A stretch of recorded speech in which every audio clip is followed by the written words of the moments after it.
I'm so excited to see what you all have achieved in the last few years. Your growth has been incredible, and I'm grateful for all of your hard work and sacrifice. A lot of that growth has been brought about by new people coming into the business to take advantage of our generous marketing plan and effective product line. So I thought I would take just a moment of your time to share with you a little bit about where Forever came from and where Forever is going.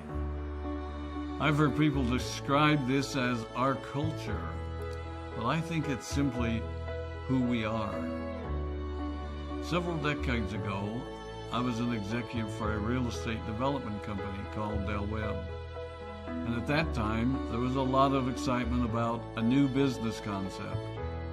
And like many of my colleagues and friends, I went along to a business opportunity meeting and listened to a presentation about multi-level marketing. I immediately fell in love with the concept that people would be motivated to help each other and be able to make a living doing so. It's a beautiful thing when you think about it.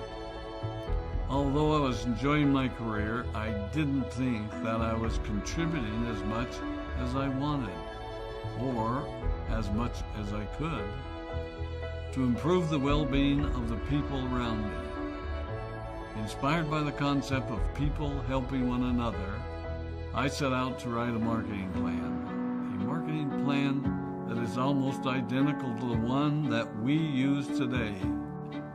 As I developed it, I had two goals. One was to pay the highest bonuses possible and still be able to run a company effectively. Two, to build a plan that would motivate and encourage people to keep working. I wanted a plan to reward those that remain active and engaged. I love the concept of a royalty income. However, I believe that it's good for our souls to work hard. People who work hard are happier. Of course, if you work hard, you should play hard. And that was one of my motivational factors in starting Forever Resorts. It was to give people the opportunity to spend time with their loved ones and experience the wonder of nature.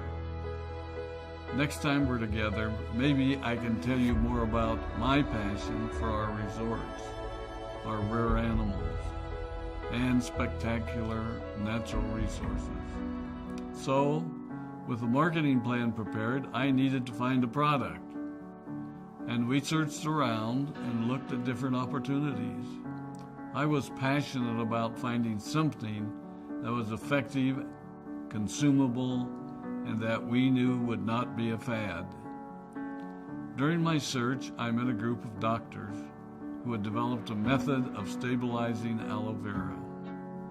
They convinced me of its efficacy, and we began testing the product, and were amazed by the results. We were in business. We had a fair and balanced marketing plan, a consumable, effective product, and the third ingredient, an absolute conviction that we could make a difference in the lives of the people around us. And while it might have been a bit presumptuous, we honestly believed that we could make a difference in the world. We put in generous return policies, customer service incentives, and began to build this business based on the principle of being nice to one another and helping others. The success was incredible, and we grew rapidly until Christmas of 1982. I was sitting at home with the family, and the phone rang.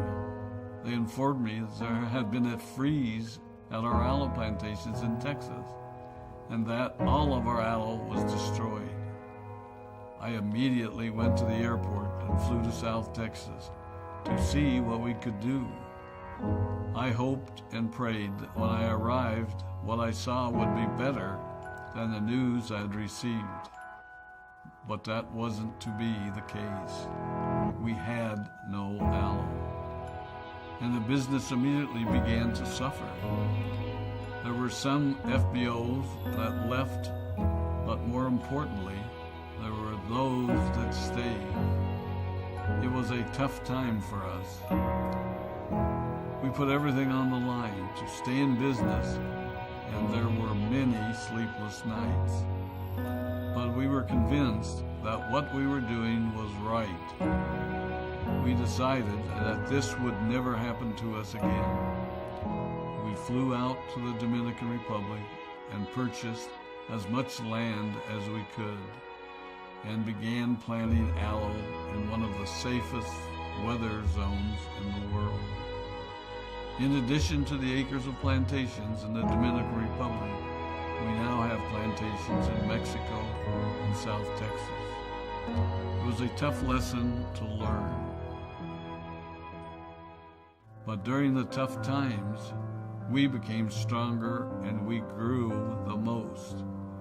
We grow roots that strengthen us and help us to overcome the challenges and obstacles that life throws at us. I have learned that solid principles and core beliefs do not have a sell-by date. It is never old-fashioned or out of style to be nice to each other, to honor your commitments, and to treat people how you would wish to be treated. I recognize that many of you might not have heard about our beginnings, as you are new in the company. I am thrilled that you're part of our forever family, but I ask you to be mindful of the foundation upon which this company has been built. Forever was built on the principles of paying the highest bonuses possible, providing the most effective and highest quality of product, and empowering people to serve one another. There are no shortcuts to success in our business. Of course, the speed at which we reach certain levels may vary, but the fundamental principles remain unchanged and will remain unchanged as we continue our journey over the next 4 decades and longer. There will be times when a pathway will open up to you that will tempt you to take a shortcut, to buy a little more product than you may need, to make a purchase in someone else's name, or other ways in which we are tempted to give up what we want most for what we want now. Never forget that you're a part of something special, a business that has been built upon taking the road less traveled. It may not be as fast and as shiny as you might want it to be, but take it from me, the road less traveled is more rich, more wonderful, more fulfilling, and more lasting than you can ever imagine. We love you, we appreciate you, we are proud of you. My name is Rex Maughan, and I am